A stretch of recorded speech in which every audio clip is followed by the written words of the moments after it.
Welcome to today's Explainer. We're jumping right into a really fascinating micro-mystery today, straight from a brilliant blog post over at Notes on Gardening.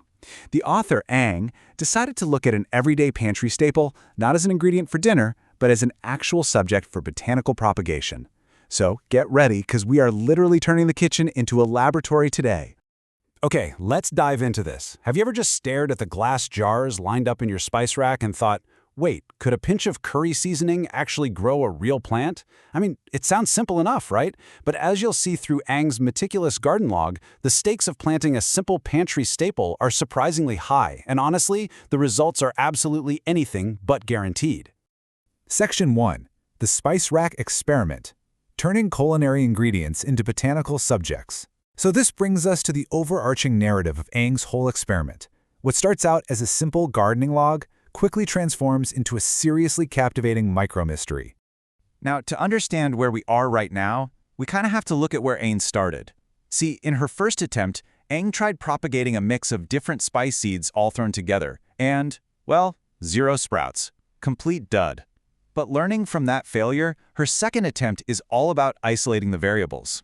She went out and bought a fresh pack of pure cumin seeds, scientifically known as cuminum-cyminum, just to test if this whole spice rack to garden idea is actually a viable strategy. Section 2. Anatomy of a seed. Inspecting the subject. Now, what's really interesting about this slide is how we transition into the actual physical examination of these cumin seeds. I want you to literally picture these seeds sitting right there on your own kitchen counter. Ang noted that they look, well, slightly like rice. They've got this distinct, elongated shape and a warm brownish color. And yeah, while it might just look like a humble, unassuming little seed to the casual observer, Ang's careful documentation really bridges the gap between everyday pantry observation and proper, formal botanical inspection. And then there's the smell. Anne wrote about the immediate sensory experience the second she opened the package, noting that, quote, earthy and nutty aroma that makes them perfect for improving most dishes. It perfectly hits the nail on the head, right? That familiar culinary trait we all know and love. But for Ang, that mouth-watering aroma isn't just the promise of a delicious meal, it's literally the exact starting point of our scientific experiment. Section 3. The germination roadblocks. Identifying the hidden variables. Okay, let's shift gears for a second, because every good mystery needs a villain. And here, it's the scientific hurdles standing in our way. The absolute biggest hurdle we're facing is what botanists call post-harvest history. Basically, this is the journey and the specific treatments a seed undergoes after it's plucked from the field, which entirely dictates its ability to be propagated later on. You see, commercial growers often treat seeds to stop mold during shipping or just to make them last longer on the shelf. As Ang dug into the research on why store-bought seeds stubbornly refuse to grow, it became crystal clear. A seed's past absolutely determines its future. So, the crucial point is that commercial processing methods are the primary roadblock to sprouting, specifically something called embryo destruction. To prolong shelf life and keep things sterile in the grocery store, spices are routinely blasted with aggressive heat treatments or irradiation.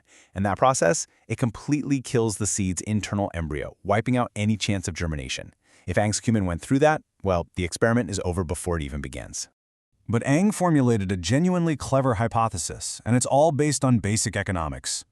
Would a manufacturer really shell out extra money to heat treat or irradiate a budget brand of spices? Actually, probably not. Because this specific package of cumin was super cheap, it's highly doubtful those seeds underwent any sort of expensive preservation treatment. So ironically, that budget price tag became Ang's biggest cause for hope. Section 4. Ang's propagation strategies. The 3 viability trials. So let's look at the structured scientific methodology Ang designed to actually put this seed viability to the test. Let's move to and see how this builds. Ang set up 3 totally distinct trials to cover all the bases. Step 1, simply scattering the seeds in the empty spaces of some outdoor pots and seeing what Mother Nature does. But to be completely thorough, Ang added Step 2, pre-soaking a totally different batch of seeds indoors for a full 24 hours. And finally, Step 3, falling back on the classic, tried-and-true damp kitchen towel method. However, there's a massive environmental threat looming over Step 1.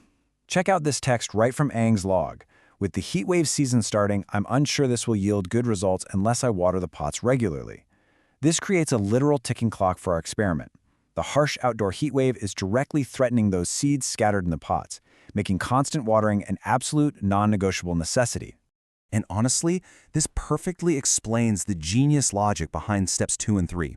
They're the indoor backup plan. By soaking the seeds or using the damp kitchen towel method inside the house, Ang is stepping right into the shoes of an everyday scientist by completely controlling the environment.